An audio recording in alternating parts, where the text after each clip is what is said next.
Barыңыздар, мен ушул семинарга катышып жатканыма аябай ыраазымын. Менин 3 кызым бар. Бала тарбиялоо жөнүндө аябай эле жүрөгүмө катып тийди да. Жакшы сөздөрдү угдум. Кантип бала тарбиялаш керек, кыздарды кантип тарбиялаш керек, баланы кантип тарбиялаш керек, ушул жөнүндө угуп аябай таасирлендим. Буюрса, мындан бияка жакшы тарбия бергенге аракет кылам.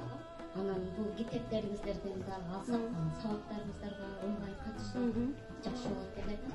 Рахмат. Номер 13 мектептин жамааты жана урматтуу ата-энелер. Чогулушка келгениңиздерге чоң рахмат. Баарыңызга чогулушуп отурабыз семинарда.